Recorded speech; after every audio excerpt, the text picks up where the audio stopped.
Bonjour à tous. Eh ben, écoutez, nouvelle tentative pour avoir un live avec Stéphane Houdet, voilà, que je vais tenter d'appeler directement.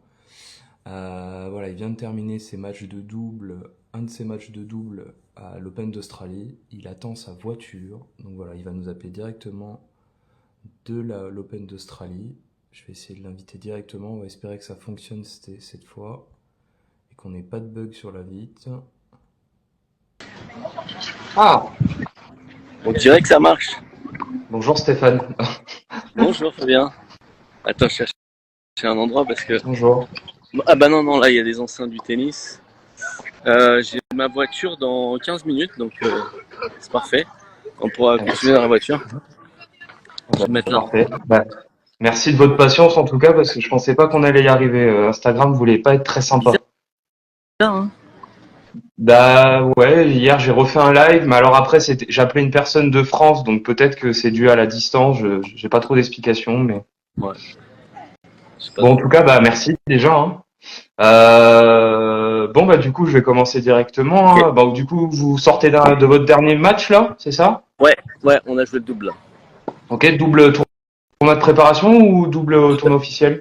Non, non, double tournoi de préparation là jusqu'à la fin de la semaine en fait. Nous on joue la deuxième semaine des Grands Chelems. D'accord. Et du coup victoire avec votre, Ouais. vous jouez toujours avec le japonais, c'est ça? Non, là je joue avec le Belge qui s'appelle Joachim Gérard. Joachim On a Garn, déjà gagné d'accord. Roland ensemble il y a quelques années, mais j'ai les cheveux dans tous les sens. Comme l'année des Jeux, en général, on est obligé de jouer avec un compatriote. Ouais. Donc les Japonais, ils sont quatre et ils sont parfois obligés de jouer ensemble, même si en dernière minute, ils m'ont demandé si je pouvais jouer avec eux, en tout cas avec le même que d'habitude. Et enfin, je dis le même que d'habitude, non, parce que j'ai joué avec deux des quatre. Mais donc, Et, ouais, je joue avec... et du coup, vu qu'on est année des JO, comment ça se fait que vous n'avez pas pu jouer ou avec c'est Guillaume, je crois, Ouais, l'autre Français du tableau? ouais, alors pour l'instant, mon partenaire de double sera plutôt Frédéric Cataneo. Cataneo, d'accord. Et lui, il n'est pas venu en Australie. D'accord. En fait, le problème aussi, c'est que il faut, pour rentrer dans les grands chelems, il faut être dans les 14 premiers du classement mondial, parce que ce sont des tableaux de 16. Il y a deux wildcards D'accord. et il n'y a pas de français autre. Donc, du D'accord. coup, on joue le tournoi de préparation et le grand chelem avec le même partenaire. Ah oui, donc le tournoi de préparation est beaucoup plus grand que le tournoi Oui, officiel, quoi. Parce que j'ai vu le oui, tableau, c'était plutôt du sous 32 oui. ou du 64, je crois. Non, c'est ça, c'est 32. Ouais. Ouais. Ah oui, d'accord. Ah oui, il faut vraiment être top 15 pour Top rentrer, quoi. Ah oui. 14. Top Top 14. 14 même. Ouais. Et avant, c'était Oui, top alors, 7. Parce qu'avant, c'était les tableaux de 8. là, vous êtes encore septième mondial, c'est ça, en simple? Je veux pas dire de bêtises? Non, je crois que je suis 9. Officiellement? Non, non, 9. 9? 9? 9. Ah oui, 9 et tête de série numéro 7, j'avais vu sur le tour de préparation, c'est ça. Et du coup, comment sont les sensations? Hier, match très long, j'ai vu contre le Chinois, là. Comment sont les Ouais. sensations Bah, ils sont en train de cette année? revenir. C'est vrai que je suis arrivé que vendredi matin, donc hier j'étais un peu juste quand on change d'hémisphère comme ça et qu'il y a autant de décalage horaire. Pourtant je le sais, hein, on a souvent des petits défauts de proprioception, ce qui fait qu'on est légèrement en retard Ouais. dans l'analyse de la vitesse de la balle de l'autre. Et donc j'étais trop juste, j'avais manqué de jus en plus. Et donc hier c'était délicat. Et en revanche aujourd'hui c'est allé beaucoup mieux. Alors après Ouais. c'est vrai que c'est du double, mais même à l'entraînement. Donc voilà, il m'a manqué peut-être 24-36 heures. C'est dommage parce que hier, il n'y a que la moitié du tableau qui a joué. Donc j'aurais très Ouais. bien pu jouer mon premier tour de simple aujourd'hui. Mais finalement, ça n'a pas été le cas. Donc voilà, on va se concentrer sur le double pour finir la préparation. Et puis en même temps, je vais beaucoup m'entraîner. Ouais. Et au niveau des conditions de jeu, du coup, avec la chaleur, est-ce que ça a un impact direct sur le, on va dire, bah, sur le corps, je suppose, mais aussi sur le matériel, ou est-ce que ça joue ou pas? Oui, ah oui, oui, Ouais. oui, bien sûr. Bien sûr, là, les balles rebondissent en plus très haut. Moi, je joue avec une tension très basse. Hein. Je joue entre soit 10 par 9 kilos, soit Oh 12 là, c'est par 11, pire qu'une soit 9 par mandarine. 8. Ah ouais, bah voilà, on en parle souvent ensemble et je l'ai copié. et c'est génial. C'est génial, c'est vraiment un truc à essayer parce que ça nous contraint à en mettre beaucoup dans la balle. Et en fait, l'effet élastique de la corde remplit bien son rôle Mm. et on donne beaucoup d'effets à la balle. Ah oui, je me Donc, dis. moi au départ, j'avais fait ça parce que j'étais blessé et je voulais baisser ma tension. Ouais. Mais finalement, en parlant avec Adrian, je suis allé jusqu'au bout. Et puis, quand il m'a dit que lui était à 10 kilos, je dis c'est pas possible, comment il fait au retour. Au début, j'ai eu du mal parce que je suis en boyau, donc j'ai changé. Ouais. Et maintenant, c'est parfait, j'adore. Mais ça, Donc, il y c'est a vrai un que ça impact. paraît tellement. Là, la chaleur fait que la balle vole. Ouais. J'ai changé de raquette pendant le match, j'ai changé de tension. Peut-être que ma raquette à 10 par 9, je sortais un peu la balle. Mais bon, c'est surtout parce que j'étais pas complètement remis du décalage. D'accord. Bah, ça paraît tellement abstrait pour nous. Enfin, moi, je suis 15 ans au tennis, mais 10 ou 9, ça me paraît tellement abstrait que j'ai l'impression que je vais jouer avec un filet de pêche et que je vais avoir zéro contrôle. Il faut J'avoue qu'on a du mal à imaginer qu'à 10 ou 9, vous arrivez, alors, on comprend que vous avez du relâchement et de l'effet, mais j'avoue que j'ai du mal à comprendre comment vous arrivez à contrôler une balle avec aussi peu de tension. Il faut vraiment essayer. Ah, il faut que j'essaye. Il faut essayer parce que moi aussi, je me suis dit la même chose au début. Et en fait, on- le cerveau, le corps enregistre la longueur de balle qui d'un seul coup est plus importante. Et on s'habitue et donc on va mettre en place des automatismes au service. C'est magique. Enfin, la balle prend des faits dans les coups. On gagne en longueur tout de suite. Donc en défense, c'est bien. Et puis en attaque, bah, ça produit beaucoup d'effets et la combinaison, ça donne beaucoup de puissance. Hein. Ouais. Ah, ça donne de l'allonge. Ouais, ça doit être intéressant, ouais, c'est sûr. Bon, bah, je vais tester. Voilà. Hier, quand j'ai testé le fauteuil, j'étais avec une tension 23, Ouais. j'arrivais pas à tout gérer. C'était une très belle expérience, donc c'est bien. Ça me permet un peu plus de comprendre la discipline, mais c'est vrai que c'est particulier. Hein. Et il faut sacrément avoir des bras. Hein. J'avoue que je pense avoir des bras solides. Non, en fait, non, pas du tout. J'ai eu j'ai eu des courbatures hier matin. Donc, mais bon, c'est intéressant à se rendre compte, effectivement. Et bah, du coup, j'en profite pour continuer un peu sur le matériel, etc. Où, du coup, je sais alors je sais pas à quel moment, mais je sais que je vous avais regardé jouer à Roland-Garros l'année dernière avec votre nouveau fauteuil. Je vais pas dire de bêtises. Vous Euh, aviez eu quelques problèmes mécaniques. Je crois que c'était à Roland l'année dernière, non? C'était Roland, sur un grand chelem. alors c'était pas mon nouveau fauteuil, hein, c'est un fauteuil que j'utilise maintenant depuis 7 ou 8 ans, voire plus. 7 ou 8 ans, le Ouais, nouveau fauteuil, vous êtes à genoux là ouais, comme ça? ouais, ouais. Je dis pas de bêtises, je l'ai eu, je crois que je l'avais à Rio déjà. Hein. Ouais. D'accord. Bah, il me semblait qu'il y Euh, avait eu des modifs. Alors bon, mais je me suis non, en trompé. revanche, c'est bien lui que j'ai cassé. J'ai cassé Ouais. à Roland, la première fois. Et donc j'étais un peu embêté sur les deux tournois suivants. Pas sur Roland, bien sûr, et puis sur le tournoi suivant. Ça m'a un peu bloqué aussi au classement, là où j'aurais pu aller chercher une place de 7 et je me suis retrouvé 9. Donc ça m'a coincé sur Wimbledon.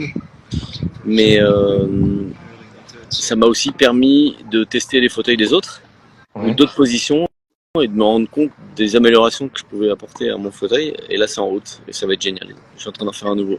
D'accord. Un nouveau fauteuil Ouais, encore. Et ouais, toujours sur une position un peu semi ouais, assise ou semi debout, je sais pas comment on peut dire, mais ouais, tout à fait. Ouais.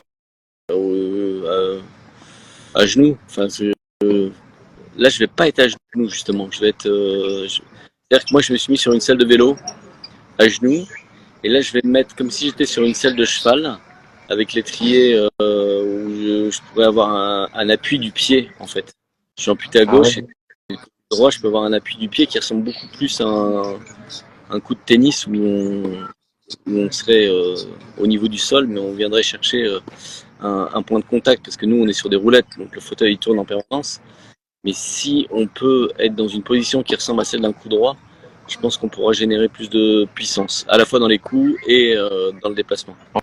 Ce que je vais faire, En c'est fait, le fauteuil, il me évolue. déplacer justement. Je vais me Ouais, déplacer, je vais aller au parking. ouais, pas de problème. Le véhicule n'est pas arrivé, mais comme ça, je serai prêt. Il n'y a pas de souci. Du coup, votre fauteuil, il évolue, en fait, on a l'impression il évolue de plus en plus dans une position presque debout au final, parce que là, au mode selle, vous êtes quand même vachement droit, du coup. Alors, du coup, je Ouais, comprends que c'est mieux au pardon. niveau de la frappe, mais au niveau justement du déplacement, c'est pas plus difficile derrière d'enclencher le déplacement, du coup, si on est un peu plus relevé, on va dire. Ah,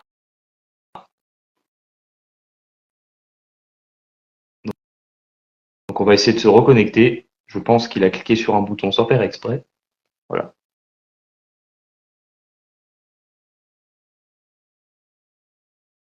Alors, on va tenter de le réinviter. C'est les aléas du direct. Donc déjà, comme vous pouvez voir, le revoilà. Ah, C'est bon? Ah, pardon. ouais, c'est bon. Ah ouais, pas de souci. J'ai cru que j'avais fait une fausse manie, mais j'avais pas tout Ouais, fait, moi donc aussi. il n'y a pas de Moi aussi. problème. Donc je me suis dit que c'était déjà compliqué en connexion.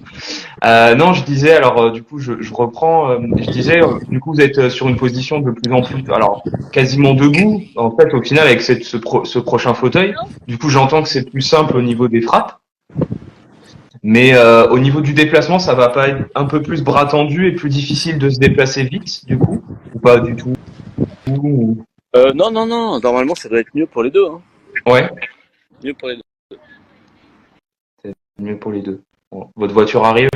Bah, je vais vérifier. Je suis obligé de. Je vais basculer sur l'app pour vérifier. Ah ouais, Bougez non, mais il n'y pas. a pas de souci. Il n'y a pas de souci. Il n'y a pas de souci.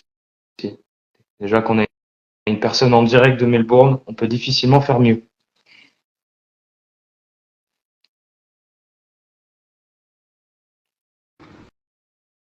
10 minutes. 10 C'est minutes? bon? Ah, 10 minutes. Bon. Ouais, 10 minutes. Ils disent qu'ils arrivent dans 10 minutes, mais après, on peut continuer. Et tiens, je fais juste un aparté. Comment ça fonctionne au niveau des voitures? C'est vous qui avez appelé ou vous en avez, comment ça fonctionne ce principe-là du coup? On a une app, Ouais, c'est comme Uber, sauf que ce sont les véhicules officiel de quoi. l'Australian Open. Ouais. D'accord, donc nouveau fauteuil, du coup l'idée c'est de le tester et d'être opérationnel avec ce nouveau fauteuil pour les JO ou ce sera post-JO? Non, non, non, pour les jeux. Pour les jeux.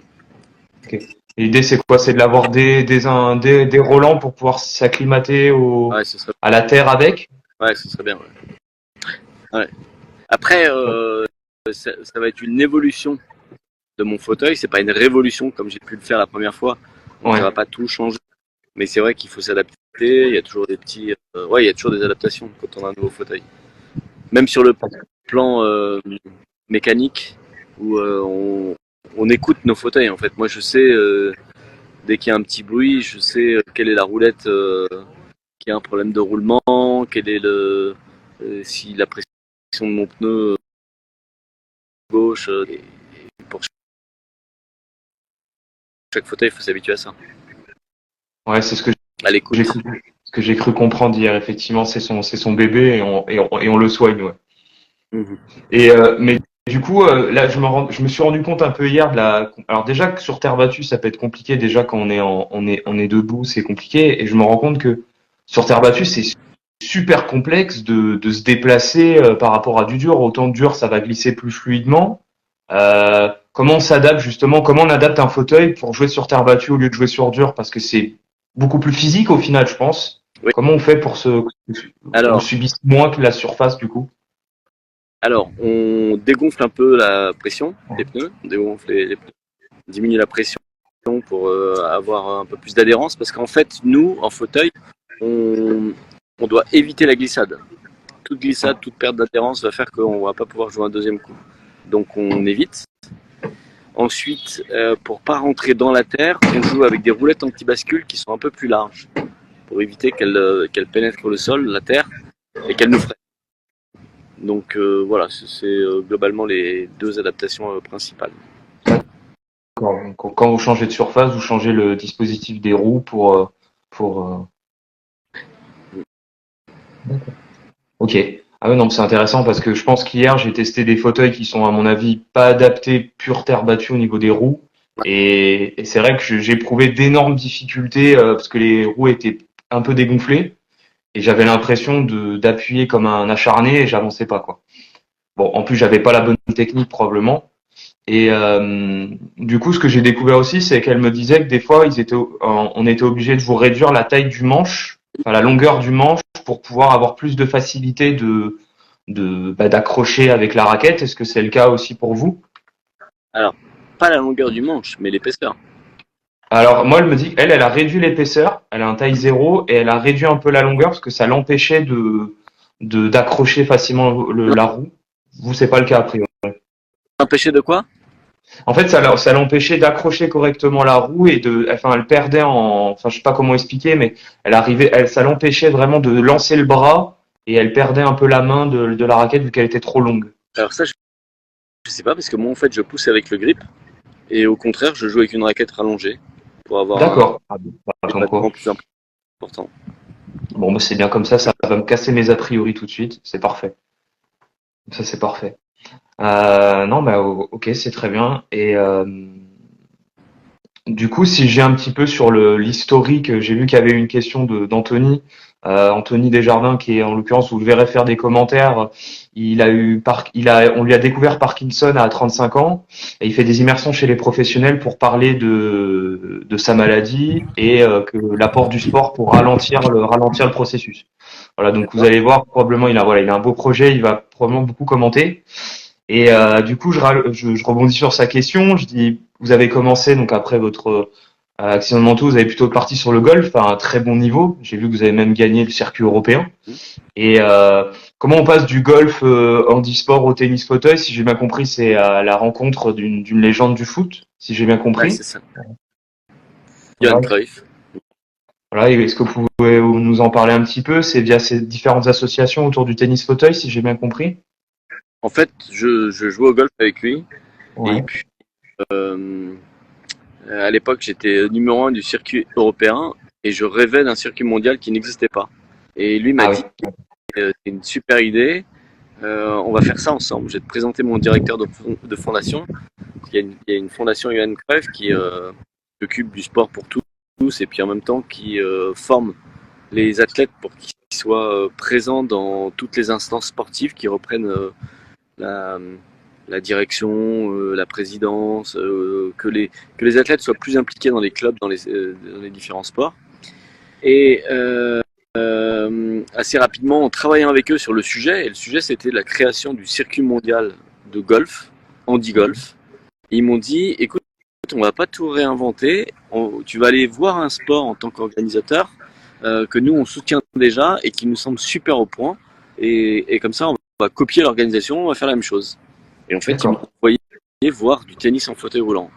Et comme le tennis, c'était mes premières amours, mon sport depuis tout gamin, quand j'ai découvert le tennis en fauteuil et qu'il était possible de jouer en fauteuil même si on n'était pas en fauteuil au quotidien, j'ai en même temps vu une organisation qui était incroyable, une présence sur les grands tournois. Il n'y avait pas encore les grands chelems, mais il y avait des tournois à l'intérieur des tournois du grand chelem. Il y avait les jeux, il y avait un circuit professionnel avec déjà près de 200 tournois par an. Ah oui. Et donc j'ai dit, c'est possible, il faut que j'essaye ce truc. Et en plus, j'avais vu un peu le niveau et je me suis dit, ce gars-là, il est 17e mondial, moi je suis 16 demain, et je pense que j'étais numéro 1 en Europe au golf. Je vais essayer le tennis, mais pas pour être numéro 2.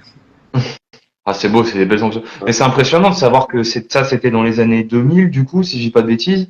Le golf, Euh, j'ai pour le tennis au niveau, en 2000, la première fois que j'ai vu. quelle année, pardon, j'ai pas entendu, ça a coupé. Non, pardon, je me suis assis pour la première fois dans un fauteuil en octobre-novembre 2004. Et ensuite, j'ai commencé à jouer en février-mars 2005. D'accord. On peut dire que c'est probablement un des sports les mieux organisés pour le handisport ou je dis des bêtises? Non, non, il n'y a pas photo. Ouais. C'est le sport.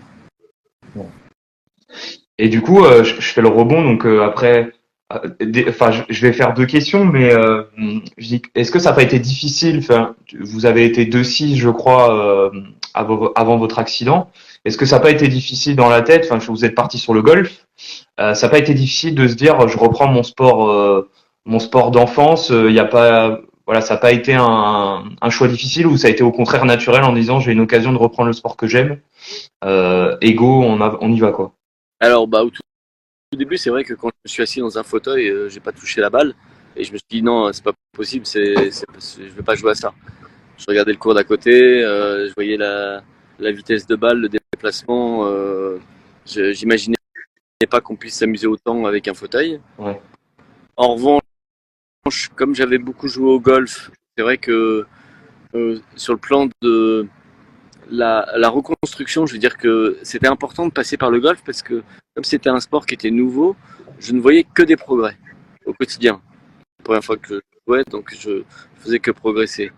Et quand je me suis assis dans un fauteuil avec cette frustration de ne pas pouvoir me déplacer, je me suis dit ah ça va pas être simple. Mais bon, j'étais têtu et j'avais envie de m'amuser à nouveau avec une balle. Et donc la suite a été simple finalement parce que j'ai dû apprendre à me déplacer, mais j'avais le tennis et ça me plaisait de jouer au tennis parce que je dis souvent, mais au golf on sue quand il fait chaud. Là, il y a des pensées. Donc il y avait un vrai c'est vrai que plaisir. Puis techniquement, vous, il n'y avait pas grand-chose à apprendre. J'apprends sur l'appui, la technique tennis. Hein. C'est vrai que vous partiez pas du tout de zéro, donc c'est vrai qu'après c'est le déplacement surtout qui doit être pas du tout Ouais, naturel. il y a un coup particulier au tennis fauteuil qui s'appelle le revers inversé. Ouais, le revers inversé, j'ai essayé hier. Ouais. On garde la même prise en coup droit et en revers. Ouais. Et du coup, faut apprendre. À mon avis, c'est ma voiture. Un UB2VX. Attendez, je vérifie. Pas de souci.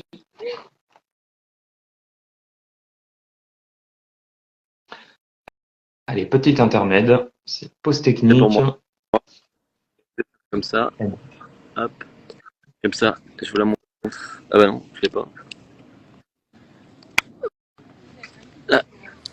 Sorry. Une jolie voiture Kia. Voilà, un peu de pub pour Kia. Yeah. Yeah, because ah no, I go to St Kilda. Yes, Rosemary. Yes. Voilà, comme ça vous avez l'envers du décor. Ah oui, je sais pas, je suis où là? Je suis la voiture? Ouais, on voit la voiture, ouais. On voit le. Sorry, I was waiting at the airport for someone, and they put that job on. I didn't even know, okay. And they just happened to check. So thank you. And I saw it was 6:10. I thought, that's fine. Thank you. Salut Olivier, je vois que tu connectes. Salut Lauraline. Voilà. Voilà. Vous voulez que je fasse la vidéo vers moi ou vers le... Sorry Rosemary, I'm on a live on Instagram. So Yes, I'm doing it live. Peut-être plutôt vous Stéphane, sinon on va peut-être pas l'embêter la dame. Ok, c'est parti. Je reviens comme il faut. Si je vois des kangourous, je vous dirai parce que c'est le camp des kangourous ici. Ça marche. Et tiens, je rebondis là, il y a un certain Olivier RF qui m'a dit si vous arrivez encore à le supporter. Il m'a. Olivier? Ouais. C'est ça? Ouais. Ouais, c'est Marion qui m'a dit. Qui arrive. Ouais, il m'a dit il avait été il avait été ou il est votre sparring partenaire de temps en temps, il m'a dit. D'accord, ouais. Bon. Ouais, c'est. Bon, je crois qu'il va rester dans le live, ça m'étonnerait je pense qu'il va commenter. Et du coup, je suis curieux, comment on rencontre une légende du football comme ça, Cruyff au golf, c'est le hasard total en fait, ouais, lui est un fan de golf et à l'époque où j'étais numéro européen, on jouait sur le circuit et là en l'occurrence c'était en Espagne et au golf les veilles des grands tournois on fait la reconnaissance du parcours avec soit les sponsors, soit les célébrités du coin. Et il trouve que lui était là, lui il jouait, et comme j'étais le premier, on m'avait fait jouer avec lui. D'accord. Voilà. Hasard incroyable, quoi. Ouais. Hasard incroyable. Et du coup, je continue sur votre carrière professionnelle, qui a été incroyable. Hein. Je pourrais compter Je crois que ça fait plus de 160 titres si on compte les doubles et les simples. Enfin, c'est un truc monstrueux. C'est des palmarès à la Navratilova. Donc c'est assez monstrueux. Alors j'ai regardé votre LinkedIn par hasard et c'est vrai que ça fait comme une belle page internet. J'ai vu que vous étiez ministère des Armées, la Défense pendant toute vos carrières, c'est-à-dire vous avez eu un appui de l'armée pour faire toute votre carrière. Parce que j'ai vu que vous avez été consultant aussi pour eux. Comment ça se passe? Alors je suis curieux du sujet parce que j'ai bossé 9 ans à l'armée, donc c'est vrai que ça m'a un peu titillé. Euh, Vous aviez un appui du ministère par rapport à ça? Ouais, en fait, le ministère des Armées emploie une centaine d'athlètes olympiques et à l'époque une quinzaine d'athlètes paralympiques qui sont D'accord. rattachés au Centre national des sports de la défense qui est à Fontainebleau. Ouais, tout à Et, fait. Ouais. et selon leur classement, leur niveau international, ils sont plus détachés. Donc quelqu'un comme Florent Manodou, Alain Bernard, Oui. à l'époque, Ouais, beaucoup de gendarmes, ouais. Stéphanie, Mm. on est tous rattachés soit aux chasseurs alpins, soit à un régiment, soit à la gendarmerie. Et en l'occurrence, pour les athlètes paralympiques, on est tous civils, puisque on ne peut pas être en exercice militaire. Mm. Et moi, j'ai été rattaché à cette équipe pendant je ne sais plus combien d'années, mais toujours est-il que à la fin, le ministère des Armées, alors c'est Jean-Yves Le Drian qui était à l'époque ministre Ouais. des Armées. J'ai vécu les deux parce qu'à l'époque, nous, c'était le ministère de la Défense, puis ensuite, ça a migré au ministère des Armées. Tout à fait, ouais. Et ils m'ont créé un poste de conseiller sport et handicap. Normalement, je devais arrêter ma carrière en 2018. Disons que je faisais les Jeux en 2016 et puis tout doucement, j'allais raccrocher. Sauf qu'en 2017, j'ai gagné l'US Open à New York. Et en même temps, on a appris qu'on aurait les Jeux à Paris en 2024. Donc le commissaire 2024. militaire m'a dit il faut que tu continues à jouer et on va essayer de trouver quelqu'un d'autre à plein temps sur ton poste. Mais en tout cas, il faut continuer à jouer au tennis. Donc du coup, Voilà. là, c'est toujours le cas. Là, vous êtes toujours rattaché en Non, tant que civil de la défense, là. non, c'est fini. Ah là, c'est C'est fini. Ouais. ok. Ok. Non, mais c'est bien que la défense fasse ça. Oui, je savais qu'il le faisait pour on va dire pour les Oui, sportifs valides. Effectivement, il y a eu beaucoup de nageurs, comme vous le disiez, gendarmes énormément. oui, Donc, non, mais c'est bien. Je savais pas qu'il y en avait en paralympique également. Donc ça, une c'est vrai. quinzaine. Et du coup, après, derrière, j'ai vu que vous aviez rejoint une association Handilab, c'est ça? En tant que Oui, consultant, j'ai vu derrière, tout à fait, ouais. Oui, pour tout à fait. Donc promouvoir. ça, c'est un projet que j'ai rejoint. J'ai rencontré l'équipe juste avant les Jeux de Tokyo. Et en fait, j'ai rejoint le projet et toute l'équipe après. C'est une histoire en fait que je vivais en parallèle, c'est-à-dire que depuis, je pense, mes années sur mon lit d'hôpital où on est tout le temps en train de chercher des solutions parce que, par exemple, je voulais jouer au golf avec ma prothèse, que ensuite je voulais jouer au tennis. On bricole un peu tous dans notre coin Mm. et quand on fait le tour du monde, on se rend compte par la suite qu'il y a d'autres gens qui ont réfléchi à la même problématique et que peut-être ce serait bien d'avoir un endroit où on pourrait regrouper toutes ces innovations. Et donc j'avais imaginé un grand centre de recherche avec une partie bien sûr recherche, mais une partie aussi présentation des innovations et en même temps accueil des gens qui auraient eu besoin sur une très courte période d'une formation ou sur une période un peu plus longue d'une reconstruction. Et c'est aussi ce que je faisais au ministère des Armées, puisque dans mon poste, on travaillait à la reconstruction par le sport des blessés. Mm. Et en fait, en juillet 2021, j'ai rencontré une équipe qui travaillait sur le même sujet, qui était le Handilab. Donc c'est un grand lab où des startups en partenariat avec des très grandes entreprises réfléchissent à des innovations qui pourraient soit servir à tout le monde et puis avec une petite adaptation pourrait être orienté vers une population plus de niche hein, qui a des besoins particuliers ou bien l'inverse.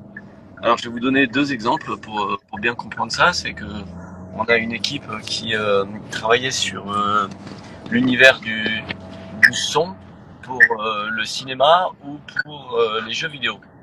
D'accord. Et en fait, en travaillant sur le son, ils ont réussi, en récupérant les fréquences et en les implantant directement dans le cerveau, à faire entendre des sourds. Ah Et ouais, donc, et donc, de leur dispositif absolument génial, ils avaient fait des casques et des enceintes qui permettaient d'entendre le son comme si on était vraiment à côté. Eh bien, ils se sont dit, on va aussi développer des prothèses auditives. Parce que les prothèses auditives aujourd'hui, elles amplifient le son. Mais c'est tout ce qu'elles font. Et donc, eux ont un process qui est complètement différent, c'est d'implanter le son directement à sa source dans le cerveau. Donc ça, c'est l'exemple dans le sens où des gens travaillent sur le marché global et ensuite développent pour une population dédiée. Et à l'inverse, on a des gens qui travaillaient dans l'autre sens avec de la traduction instantanée. Nous, on est en train de parler et il y a des gens qui traduisent en instantané en langue des signes ou bien comme le télétexte qui écrivent au fur et à mesure sur les écrans. Ces gens-là, qui travaillaient beaucoup pour les sourds, en fait, en développant leur application, se sont rendus compte que quand on posait le téléphone au milieu d'une conversation dans une salle de réunion, le dispositif était capable de reconnaître les voix de chacun des interlocuteurs et donc de faire un compte-rendu de réunion. Dans la foulée, il avait la transcription complète, comme où on a la transcription de tout ce qui a été dit, et en même temps la possibilité d'en faire un résumé, d'en faire un compte-rendu, et puis ensuite de choisir, je sais pas, 5000 mots, 2000 mots, 1000 mots, 100 mots. ça c'est de l'intelligence artificielle ChatGPT là. Ouais. Ouais. Ça c'est incroyable. Donc voilà. Donc, Et, et cette solution, elle est industrialisée ou pour l'instant c'est encore de la R&D cette solution que vous me décrivez là du coup, c'est déjà industrialisé ou? non, l'application elle existe. D'accord. Et donc, Ah, c'est incroyable. ouais. Et donc ce lab là qui va voir le jour à Saint-Denis va réunir ces startups et ces grandes entreprises et en même temps va accueillir le public, leur présenter toutes les innovations, toutes ces grandes innovations. Et puis parce que c'est important et qu'on pense que c'est un bon moyen de combler les différences. Ah, il y a des kangourous. Les kangourous, c'est magique. Attendez, ouais, à mon avis, vous allez pas pouvoir les voir. C'est trop loin, mais ils sont là-bas. Parce que là, je suis dans la forêt. Je suis dans la. Je vois bien la forêt, mais oui, je pense ils sont un peu loin pour moi. Ah, tant pis. Il y en a qui sont en train de sauter. Ah Ah, c'est long. oui, je crois en voir effectivement. Ah, il faudrait que j'aille en Australie à l'occasion quand même. Ah, c'est magnifique. J'essaierai de vous montrer tout à l'heure quand on arrive près de l'aéroport. Et donc l'autre point important, c'est celui de la formation. Donc, Ouais. on va aussi assurer de la formation au sein du Handilab. Magnifique bâtiment de 13 000 mètres carrés. Il est où le? J'ai pas regardé la zone. Il est où Handilab? Donc à Saint-Denis, il sera pas très loin du Stade de France, côté Seine, près de la Seine. Ah oui, je crois que je. Il Je y a crois que je... le paddle qui est dans ce coin-là. Ouais, ça me Un dit quelque grand chose. bâtiment. Là pour l'instant. Je vais travailler un samedi de temps en temps et oui, je crois que ça me dit quelque chose. Alors Ouais. pour l'instant, ce grand bâtiment n'est pas logoté, mais Ouais. bien repéré parce qu'on va mettre une immense enseigne lumineuse qui fera qu'on le verra depuis la voie qui nous emmène à l'aéroport, depuis le Stade de France. Mais il est dans ce coin-là, à côté du Carrefour Playel à Saint-Denis. D'accord. Non, mais c'est un super projet. Vous apportez votre expérience et eux, toute la technologie et la science. Non, c'est super intéressant. Et vous êtes d'autres. Il y a d'autres athlètes paralympiques dans ce projet ou? Alors pour l'instant, on est deux ambassadeurs. Ouais. Et le deuxième ambassadeur avec moi, c'est un ancien DRH du ministère des Armées. D'accord. Ok. Parce que le projet n'est pas à viser uniquement sport. C'est vraiment toutes les innovations du quotidien et le sport. Pour moi, c'est un vecteur de communication dans la société et forcément dans mes activités. Mais le but, c'est quand même qu'on puisse aider monsieur, madame, tout le monde. Non, bah c'est bien, oui. C'est noble. C'est noble. Et du coup, avec toutes ces activités, le circuit professionnel, le monde privé, etc., ou associatif, comment on allie ça avec une vie famille importante? Je crois que vous avez 4 enfants, mine de rien. Comment on arrive à gérer Alors, je pense qu'il y en a certains qui sont déjà grands, si j'ai bien Voilà. compris. Je crois qu'il y en a même un, je veux pas vendre la mèche, mais je crois qu'il est en école de kiné, ou il l'a été. Voilà, c'est un ami de promo d'une copine. Voilà, c'est le hasard total, mais bon, il fait que en Belgique, si je dis pas de bêtises même. Comment on fait pour allier ça, justement? Donc, Voilà, salut papa. J'ai- ouais. elle est écrite. Voilà. Il y a Paul Houdet, voilà, salut papa. Voilà. Ce que j'allais dire, c'est que tous les deux, j'ai 2 paires de jumeaux dans un premier temps, et ils sont tous les deux en Belgique, les aînés. Donc Julien, effectivement en école de kiné, et Paul en fac de Ah, là, on a perdu un peu. C'est un petit problème de connexion. assistante vétérinaire. Ouais. Ah, je vous Ouais. perds ou c'est bon? Alors, je On s'est perdu pense là? que vous êtes à un endroit où il y a peut-être un peu moins de réseau. Là, ça a l'air d'aller mieux, là. Donc je disais, Paul et Julien qui sont tous les deux en Belgique, Ouais. kiné, Baptiste et Marine qui sont à Grenoble, et Baptiste donc fait l'école de Grenoble, j'aime, et Marine travaille avec sa maman à la clinique vétérinaire, elle est assistante vétérinaire. Ah oui. Mais une petite cinquième, ça rejoint le 1er janvier 2023, Aurore. Ah oui, Elle 5, vient, c'est vrai, félicitations, j'ai vu les photos en plus.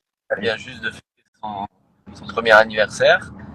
Elle a un frère qui va arriver entre début mars et début avril. Donc, il y en aura 6 à la fin. Ah, eh ben, dis donc. Ah oui, donc oui, alors j'étais le D4, j'étais déjà très en retard et même en retard maintenant. Bon bah 6, ouais. Bah alors raison de plus, comment on fait? Alors en plus des enfants en bas âge, enfin bon, la question est basique, hein, mais c'est pas trop difficile. Alors, bah, si, là, pour mon style en ce moment, parce qu'elle est seule avec Aurore à la maison et en même temps, elle est bonheur, donc elle a un emploi du temps qui est encore plus chargé que le mien. Hmm. Et c'est une partie qu'il faut gérer. Et c'est vrai que, en plus, bah, les absences génèrent du manque. Bien sûr. Mais en même temps, ça permet aussi de voir des choses différentes, de voyager. Et, et je pense que mes enfants, les aînés, la petite, on verra par la suite parce qu'elle est très souvent avec nous. Mais ils ont été partagés entre le manque et en même temps le découvrir d'autres d'autres cultures, d'autres mondes. Peut-être que Paul pourra dire un mot s'il est connecté. Ouais. Et les grands, ils vous ont accompagné de temps en temps sur le circuit ou pas du tout? Alors, il y en a 2 qui ont fait le circuit avec moi pendant un an. Julien, D'accord. Julien celui qui fait kiné, a fait le circuit avec moi pendant un an, pendant une saison. Et puis sa sœur aussi a fait la même chose quand elle était en troisième. Ouais, ça doit être incroyable de suivre papa un peu dans le monde. Ça doit être top, ça. Ça doit être top. Non, bah, du coup, ouais, c'est. Et du coup, justement, cette vie de famille, là, avec un sixième, du coup, qui arrive. Euh, alors là, il y a les Jeux Olympiques qui arrivent. Je suppose que vous avez des ambitions. Alors, on nous a transmis beaucoup de la philosophie de la vie, l'ouverture d'esprit sur le monde et les rencontres. C'est beau. C'est une belle déclaration. C'est Paul qui dit ça. Oui, c'est Paul qui dit ça. Ouais, c'est beau. C'est beau. Et du coup, donc avec bientôt 6 enfants et plus de 50 ans, quel objectif on se donne là? Il y a les, alors, je veux pas, je cherche pas une annonce hein, en exclusivité, mais qu'est-ce qu'on se donne comme objectif quand on a à peu près, enfin, on a à peu près tout gagné. Enfin, vous avez tout gagné. Je crois que vous avez juste, je veux pas dire de bêtises, mais vous avez pas gagné en simple Open d'Australie. Je veux pas dire de Ouais, c'est vrai. bêtises. Je crois que vous Ouais, êtes, j'ai perdu. voilà. Et je crois qu'il ouais, il vous reste l'Open d'Australie et Wimbledon. Vous avez pas gagné en simple. Je veux pas Tout dire à de fait. bêtises. Tout à fait. Et Ça reste. Ouais, les, pardon. j'ai perdu en finale. J'ai une médaille d'argent en simple.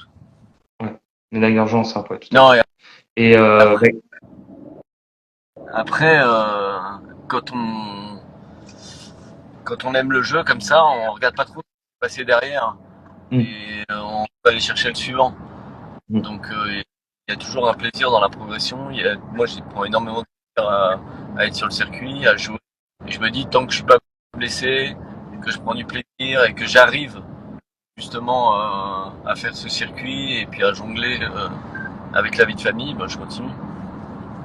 Ouais, donc en rigolant, quand j'ai écrit dans la trame, si on peut aller jusqu'à 60 ans, vous donnez pas de limite. Si vous pouvez aller jouer jusqu'à 60 ans, on y va, quoi.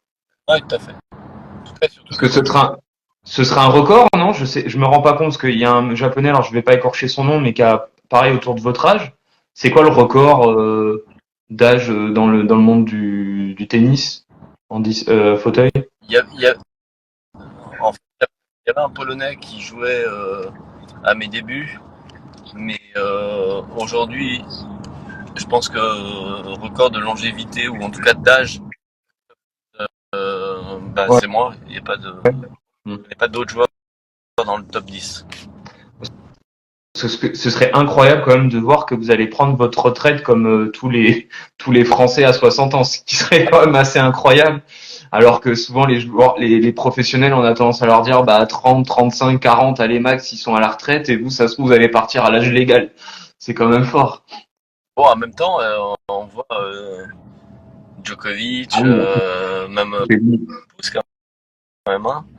Donc là, Non mais c'est quand même incroyable. Enfin, ça doit être une fierté en plus de se dire j'ai pu vivre de ma passion jusqu'à ma retraite quoi. C'est quand même c'est sûr, c'est un plaisir. c'est clair. Et physiquement, puis c'est une belle vie. Ouais, c'est une belle vie, ouais. Une belle vie. Et du coup, comment on adapte justement sa prépa physique quand on commence à avoir un certain âge? Je suppose que c'est de plus en plus difficile. Quel type d'exercice, qu'est-ce qu'on adapte? On fait plus de soins? On a un prépa physique qui nous suit? Je suppose peut-être depuis un petit temps. Comment on fait pour adapter? Parce que plus on repousse les âges, plus c'est compliqué logiquement. On fait plus de matchs. On est plus de matchs. Ouais. Enfin, en plus, c'est aussi dans ma nature, mais j'ai besoin de jouer, d'être dans le jeu. Ouais. Si je passe des heures à la salle, je pense que je vais me blesser. D'accord. Donc sur le terrain, faire de la prépa physique intégrée, et puis jouer, beaucoup jouer. Beaucoup jouer.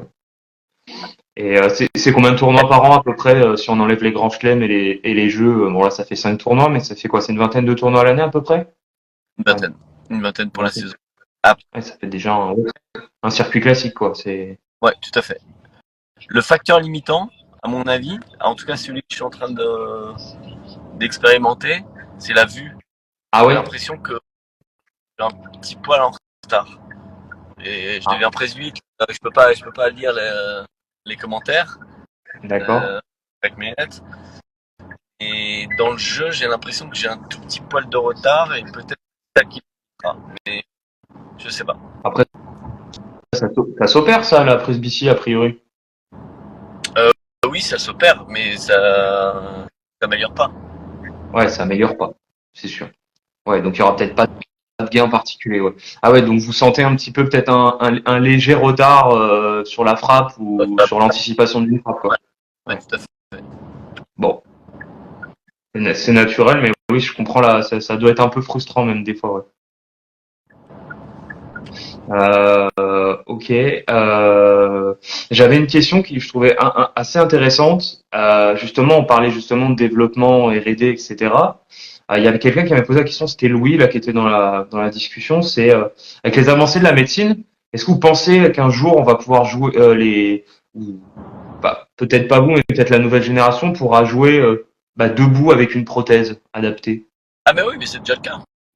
avec la même quasiment la même mobilité qu'un. Non, pas du tout la même mobilité. Non. Ouais. Pas pour l'instant, non. Et vous l'avez testé ou pas ce type de. J'adore jouer debout, moi. Ouais. Je joue régulièrement debout, j'adore ça. D'accord. En revanche, là par exemple, il y a eu une démonstration à l'US Open et puis il y en a une à l'Australian Open. Et ils vont faire un championnat du monde des amputés. Je suis pas favorable à ce genre de tournoi et d'initiative parce que j'ai cru comprendre que le but du jeu, c'est qu'on joue ensemble, qu'on soit intégrés, qu'on fasse de l'inclusion. Et donc faire un championnat qui nous définit au préalable par le fait d'être amputé, je pense que c'est aller à l'opposé de ce qu'on voulait faire au départ. Donc moi j'aime bien jouer debout avec. Je vais aller je veux jouer contre toi, Fabien. Je veux aller au club et jouer contre toi et puis essayer de Avec marquer. plaisir. Et puis la fois d'après, le principe c'est de m'améliorer, c'est pas de me retrouver en trempé à jouer avec un groupe restreint. Je veux aller jouer contre les meilleurs. Ah non, je comprends que l'initiative sur le principe peut être louable, mais c'est la forme qui, entre guillemets, vous met les gens, entre guillemets, amputés dans une case et c'est pas l'idée, quoi. Bah, surtout que là en plus, et c'est ce pourquoi je milite aussi pour le tennis fauteuil, mais là ils ont créé 4 catégories d'amputés. Il y a les amputés au-dessus du genou, au-dessous du genou, il y a ceux qui sont amputés de bras, et la quatrième je sais plus ce que c'est, mais ça fait que, imaginons qu'on fasse Roland Garros, bah, d'un seul coup il y a 4 tableaux, il y a 4 vainqueurs de Roland Garros. Ah ouais, pas très Et visible. donc pareil, moi pour le tennis fauteuil, je milite pour que ce soit un sport à part entière. Si vous avez envie de vous asseoir, vous asseyez, on joue ensemble. Bah, c'est ce que, ah oui, à part entière, même si une personne souhaite jouer en handisport, elle peut le faire, que même si elle n'a pas forcément de handicap, c'est ça l'idée. Exactement. Exactement. Ah, c'est intéressant. Et il y a Anthony qui parlait de handicap invisible. Alors, je vais Ouais. pas me lancer dans la traduction. Ouais. C'est comment on peut le définir, ça? Enfin, il y a un travail là-dessus ou... Alors, un handicap invisible, c'est donc par définition un handicap qui se voit pas. Par exemple, Invisible, une pathologie qui fait que la personne est fatiguée, que ses muscles font qu'elle ne peut pas se tenir debout. Je sais pas, un diabète peut être gênant, des maladies globales comme ça. Il y en a plein. Un ligament croisé, la personne debout. Eh bien, c'est la raison aussi pour laquelle j'aimerais que ce soit un sport à part entière. Qui qu'on soit, tout le monde peut jouer. Là, je suis allé pour un tournoi à Bressuire en fin d'année, où justement c'est le principe, où il y avait un tableau spécial pour celui qui avait envie de s'asseoir pouvait jouer. Et j'ai une jeune fille qui joue très bien, je crois qu'elle a été. Et bien aujourd'hui, elle a une pathologie qui fait qu'elle peut pas être debout, mais il semblerait que ce soit pas suffisant pour les instances paralympiques pour qu'elle ait le droit de jouer assise en fauteuil. Et donc ils lui interdisent. Donc on est dans des aberrations tout à fait incroyables. Ah ouais. Parce que un mouvement pour l'inclusion et qui est le premier à faire de l'exclusion, je pense qu'il s'est pris les pieds dans le tapis. Là, on est en train de faire l'inverse du point de départ, qui était de faire en sorte qu'on avait envie de montrer qu'on pouvait jouer tous ensemble. Ouais, non, je comprends. Et là, c'est de la vraie inclusion et je trouve que c'est bien parce que du coup, c'est un vrai vivre ensemble total. Donc ça, c'est vrai que c'est ce que j'ai fait hier. Hein. Voilà, je suis valide. Je me suis mis au même niveau que ma partenaire et bon, j'ai galéré, mais j'ai pris du plaisir à tester. Et oui, ça peut être une discipline à part entière. Je vois pas de choquant. Surtout vous déjà en plus comme vous le disiez, là, ils veulent faire des trucs par rapport aux différents types voilà, d'amputage. Si j'ai bien compris, en plus, oui, il y en a dans votre discipline, ils ont plus d'abdos, par exemple, et quel que soit, on va dire, la pathologie ou le handicap, vous jouez tous dans la même catégorie. Je crois pas qu'il y ait de différents, je dis peut-être une bêtise, il n'y a pas de catégorie, il n'y a pas beaucoup de catégories différentes, en tout cas dans les grands chelems. Il y a une, Si, ils ont quand même mis en place une catégorie, un peu moins d'une centaine de joueurs, enfin que maintenant j'allais dire une centaine de joueurs dans le monde, pour les joueurs qui ont aussi une atteinte d'un membre supérieur. d'accord. Au départ, ils ne peuvent pas jouer debout. Et s'ils ont une atteinte d'un membre supérieur, ils jouent dans une catégorie qui s'appelle les quads. Donc ça peut être au départ. Même si aujourd'hui, la catégorie a grossi parce qu'il y a plein de joueurs qui jouaient avec nous auparavant. Ouais. Et qui sont allés se qualifier comme ayant aussi une atteinte d'un membre supérieur pour jouer avec les quads, les tétraplégiques. D'accord. Ah ouais, donc. Mais C'est c'est un peu le même principe que les amputés qui font 4 catégories. On se retrouve avec une épreuve du 100 mètres aux Jeux paralympiques où il y a 16 médailles. Ouais. Mais ça, pour le coup, c'est pas, c'est pas trop, vous êtes pas trop favorable qu'il y ait autant de catégories. Ça, je l'entends. Hein. Eh ben moi, je suis favorable à ce qu'il y en ait aucune dans le sport. Le sport, je pense que l'univers du sport est tellement diversifié qu'il propose en fonction de chaque gabarit un sport. C'est-à-dire celui qui est très grand, il est avantagé pour jouer au volley ou au basket. Mais celui qui est très petit, il est plus propice à la gymnastique, à l'équitation, à la Formule 1. Puis celui qui est très balèze, il est mieux pour être sumo, judoka. Le marathon, c'est pas le même gabarit que le coureur de 100 mètres. Donc chaque sport a un morphotype idéal. Mais je pense que pour les sports en fauteuil, il faut être très du haut et ne rien avoir en bas. Donc en fait, le morphotype idéal pour jouer en fauteuil, c'est déjà un corps qui est différent. C'est pas un corps avec 2 jambes. Donc si on ouvre ce sport à tout le monde, bien d'un seul coup, celui qui a un corps différent devient le morphotype avantagé pour cette pratique. Donc on a tout un Et c'est vrai qu'on, dans un fauteuil, on redevient presque tous égaux, hein, entre guillemets, hein, physiquement, parce que on peut plus, voilà, on le voit bien. Hein. Hier, je me suis assis dans le fauteuil, j'avais plus d'avantage, clairement. Donc c'est ça. Donc on redevient égaux. Ouais. Non, je suis entièrement d'accord avec vous. Et donc, je reviens à mon histoire de le sport est un vecteur de communication. Quand on fait ça, eh bien, on se retrouve à vivre ensemble. On joue ensemble, donc on peut vivre ensemble. Il me semblait que c'était la mission de départ. Et du coup, cette mission, comment vous la portez donc à travers justement votre communication, Handilab, etc. J'ai vu qu'il y avait un message dans la discussion. Est-ce que vous avez pas des visées, alors on va dire politiques de manière générale, pour porter justement cette voie-là, ou vous voulez continuer à le porter plutôt via Handilab? Parce qu'il y a si un jour on vous demande par exemple de faire partie d'un ministère des Sports et justement de la partie un peu handicap, est-ce que vous accepteriez? Enfin, est-ce que c'est des choses, ou peut-être que vous faites déjà, hein, je ne sais pas, mais pour porter justement tous ces messages encore plus haut, que ce soit à l'échelle française, européenne ou mondiale? Alors, j'ai travaillé avec différents ministres des Sports, y compris avec la dernière ministre des Sports, et sur son projet sport, justement, dès le début, je lui faisais remarquer la problématique, y compris en politique, de faire comme ça. Et je lui disais, à chaque fois que tu veux faire une case, remplace le mot, par exemple, handicap, en disant je vais m'occuper du sport pour les personnes handicapées. Je lui disais, tu remplaces par le mot femme, par le mot noir. Et tu vas voir que ça va sonner tellement différemment à ton oreille que tu vas te rendre compte que tu ne peux pas aller vers ça. Tu ne peux pas dire je vais faire du sport, je vais m'occuper du sport pour les noirs. Bah non. Non, je m'occupe du sport pour tous, je m'occupe du sport. Et la magie, justement, c'est de faire des activités à tout le monde pour qu'on puisse les partager et se retrouver ensemble. C'est ça, le mélange des cultures, le mélange des connaissances, pour qu'on puisse tous progresser. On ne donne pas à Christophe Lemaitre, du 100 mètres, une médaille d'or, on court tous ensemble. Non, et donc, la ministre m'a dit il n'y a pas très longtemps qu'elle pensait souvent à cette phrase et qu'elle avait retenu. C'est bien. Et après, la ministre, c'est bien.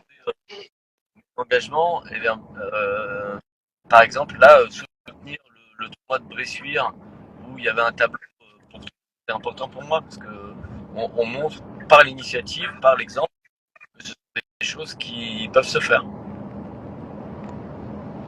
Non, c'est top. Non, mais c'est bien ce message parce qu'on l'entend pas souvent beaucoup à la télé. Enfin, je regarde beaucoup de sport à la télé. On voit très peu de sport voilà, on dit sport en fauteuil, hein, voilà, il faudra se déplacer au JO pour, voilà, moi je m'y déplacerai pour voir un peu la compétition. On se croisera peut-être, je serais ravi de vous rencontrer en vrai. On n'entend pas ces messages-là ou très peu, de vivre ensemble aussi appuyé. C'est vrai que c'est la première fois que j'entends, bah oui, mettez tout le monde dans un fauteuil qui soit valide au départ ou non, et vous allez voir que le vivre ensemble va être encore. Surtout que ça permet de le faire, peut-être pas tous les sports, mais en tout cas, ce sport-là, c'est possible, quoi. En fait, il y a pas mal de freins qui viennent de l'intérieur. Il y a beaucoup de gens qui sont concernés qui veulent surtout pas jouer avec des gens qui n'auraient pas d'atteinte physique. Ah ouais. Ah, j'aurais compris l'inverse. Étonnant, ouais. Bah, il y a une sorte de peur. Si on ouvre, on n'aura plus notre place et on va perdre. Ah ouais, ah oui, alors c'est de l'élitisme inversé, quoi. Exactement. Et en plus, ça fait abstraction du fait que je pense que le corps le plus adapté à nouveau pour la pratique en fauteuil est un corps différent. Et jouer ensemble, on va non seulement progresser soi-même, mais faire progresser le sport. Bah oui, oui, oui, tout à fait. Et puis le sport, c'est quand on fait la course et qu'on dit premier arrivé 100 mètres plus loin, c'est une histoire du passé de dire que c'était interdit à certaines personnes. Ça existe plus ça. Maintenant c'est les premiers arrivés. C'est vrai. C'est beau. Non, mais, ça, je vais la garder, celle-là. Maintenant, c'est, ouais, première. Elle est belle, celle-là, je vais la garder comme ça. Je vais chercher parce que c'est pas détaillé, mais en fait, en 38 avant Jésus-Christ, il y avait un serment pour participer aux Jeux Olympiques, les Jeux anciens. Et en fait, le premier alinéa disait que pour participer, il fallait être ni esclave ni métèque. Ça veut dire que c'était interdit aux Noirs, aux gens de couleur. Et voilà, l'histoire de l'humanité est allée là aujourd'hui. Et c'est passé par 1936 où les coureurs noirs américains sont rentrés aux États-Unis en disant mais c'est incroyable, on a été mieux dans l'Allemagne nazie que dans notre pays. Donc tout ça, ça a permis des changements, ça a permis probablement aux Américains d'avoir un président de couleur, ça a permis qu'on puisse vivre ensemble à nouveau. Bon message, c'est beau. C'est Rosa Parks, Rosa c'est Angela des chansons de Yannick Noah. Un jour on dit bah non mais moi aussi je veux m'asseoir dans le bus même si je suis bronzé j'ai le droit. Oui, j'ai le droit de m'asseoir, oui, c'est vrai. Non mais on a oublié tout ça, mais en fait même à l'égard de certains il y avait c'était des sujets de cette époque-là, mais les femmes n'étaient pas les bienvenues. Mais je pense qu'il y a beaucoup de jeunes de la nouvelle génération, là, la nouvelle génération hyper réseaux sociaux, je pense, ne se rend pas compte de tous les combats, alors que moi, j'ai pas forcément vu, mais que vous avez peut-être vu sur la fin ou voire en partie. Je pense qu'il y en a beaucoup qui se rendent pas compte de tous les combats que sont passés les gens de couleur ou les gens avec des handicaps. Je pense qu'ils se rendent pas compte. Ils prennent tout ça pour acquis. C'est vrai, c'est de l'acquis, mais il y a eu des combats avant pendant des dizaines, voire des siècles, des siècles, pour avoir ces privilèges et ce vivre ensemble qui est pas parfait, mais qui est quand même beaucoup mieux qu'à une certaine époque. Et je pense qu'en France, on n'est pas les plus à plaindre. Mais ouais. Et qui parfois n'est pas un privilège. Hein. S'asseoir dans le bus, parce que... Non, parce que limite, c'est limite un sentiment de honte, peut-être pour certains, d'avoir ce privilège de pouvoir s'asseoir en priorité. Peut-être. Mais, non, je suis d'accord avec ça, ouais. Non, mais c'est bien de mettre le vivre ensemble, voilà, tout couplé, hein, dire les handicaps, le racisme, c'est vrai que c'est, voilà, c'est tout un schéma global et mondialisé, du coup. Bah, si je reviens sur cette année, l'Open d'Australie, c'est quoi l'objectif? La victoire, évidemment. Ouais, toujours, même si c'est de plus en plus difficile, on va chercher. Enfin, moi, mon plaisir, c'est d'aller chercher des titres. Hein. Bon, c'est beau avoir autant de soif de titres alors qu'on a tout gagné. C'est beau. Alors, ouais, mais c'est pas comme Rafa. Ouais, c'est bien. C'est Rafa, ouais. Bon exemple. Aussi la aussi à 7, à 8, à 9, à 14. Hein. Le premier, dès qu'il joue, c'est une nouvelle année et le but c'est d'aller chercher. Ah, c'est la passion. Bon, il joue pas pour l'argent, donc Ah ouais. c'est vrai qu'on a du mal à se rendre compte que, en plus, il joue tout le temps avec des blessures. On se dit limite, je pense qu'il joue tout le temps blessé. Il est maso, quoi. Mais bon, je pense que vous êtes le premier à le dire. Quand on aime ce sport, même si on a des petites blessures, on continue, quoi. Salut Antonio. Allez, Antonio Busto qui nous dit bonjour. C'est Antonio. Bon. Je connais Antonio. Bah, c'est grâce à lui que je peux vous avoir, donc je le remercie encore. C'est vrai. Non, bah ouais, c'est vrai que les petits pépins. Et pour les Jeux 2024, du coup, au-delà de la participation, est-ce qu'il va y avoir enfin, est-ce que vous pouvez nous dire s'il va y avoir des animations particulières autour justement du tennis fauteuil ou du handicap? Bah, alors moi j'habite à Paris, hein, j'habite à Nanterre, donc je vais y aller. Est-ce qu'il y a des endroits particuliers où je pourrais découvrir bah, le handisport? Alors il y aura tous les sites, mais est-ce qu'il y aura des choses particulières à aller voir? Alors ça, Qu'est-ce que vous me conseillez, par exemple, moi qui ne regarde pas peut-être pas beaucoup de sport paralympique, qu'est-ce que vous me conseillez d'aller voir? Alors le tennis, je vais y aller évidemment parce que je suis un passionné, mais qu'est-ce que vous me conseillez par exemple? moi j'aime bien l'athlé. Ouais, Euh, j'aime bien, j'aime bien les sports co, le basket, le volley, euh, le judo. Le judo, ce qui est bien, c'est que dans la journée, on a le tableau. On peut aller la finale se joue le jour. ouais, d'accord. Le tennis, euh, on peut venir un jour et puis pas savoir qui a gagné. Ouais, Le judo, c'est dans la journée. Je pense que le triathlon, c'est sympa parce qu'on ah a ouais, des Français qui sont le forts. triathlon. Ouais. Ah, le triathlon, j'ai du mal à imaginer selon le handicap avec l'eau, ça peut être galère. Ah ouais, c'est hyper complet pour le coup là. Ouais, ouais, en même temps, en général, ils sont bien dans l'eau. Hein.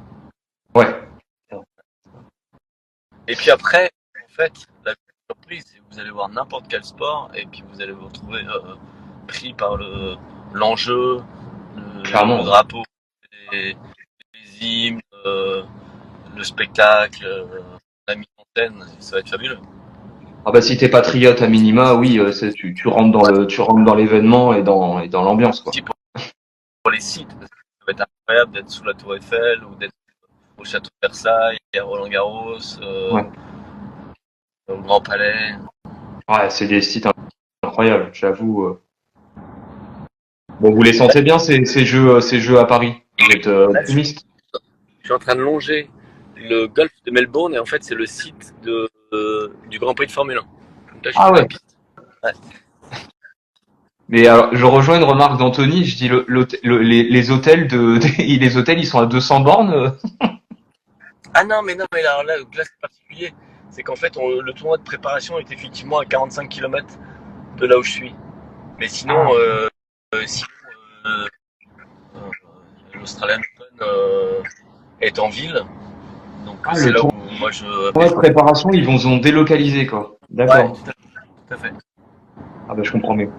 Parce qu'on Là, je... parle depuis un petit temps, je me dis tiens, c'est vachement loin quoi. ouais, ouais. Bah, là, c'est un des sites d'entraînement, derrière. D'accord. Ici, c'est le golf. Du coup, le golf, vous continuez à le pratiquer, je suppose, un petit peu quand vous avez Non, le non, temps. non. Non, Non, non, du je suis tout. 2 fois par an. Ah ouais. 1 ou 2 fois par an pour une asso avec les vétérinaires, parce que je suis vétérinaire de profession. Et, et j'adore me retrouver avec les confrères et les consoeurs. Et c'est tout. D'accord.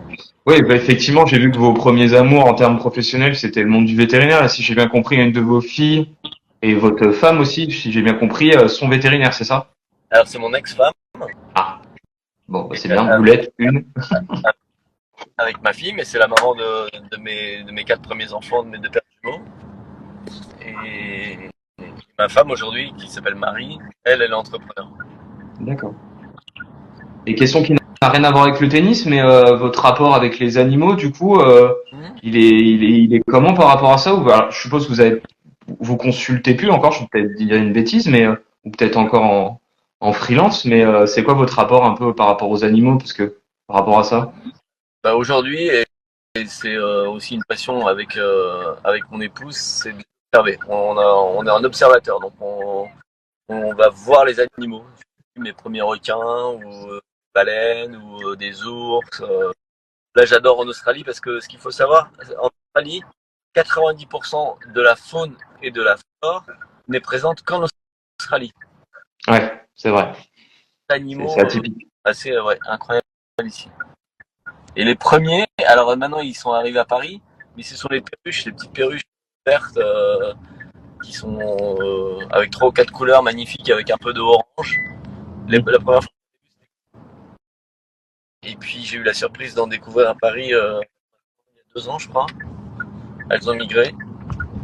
Bah, il y en a qui ont migré et puis il y a des gens qu'on a récupérés et qui les ont relâchés dans Paris et ça peut arriver effectivement dans les grands arbres de Paris, on peut trouver des perruches. Ça m'a étonné également, hein, même des perruches que moi j'ai vu en Guadeloupe, je les ai retrouvées en plein milieu de Paris, c'est ce qui est assez étonnant. Ouais. Alors vous avez un bonjour de Guillaume Delamare. Guillaume Delamare, ouais. Voilà, il passe le bonjour. Olivier, il dit tutoyez-vous, oui, mais j'ai trop de respect pour Stéphane, donc moi quand je connais pas, je vous vois au départ, voilà, c'est normal.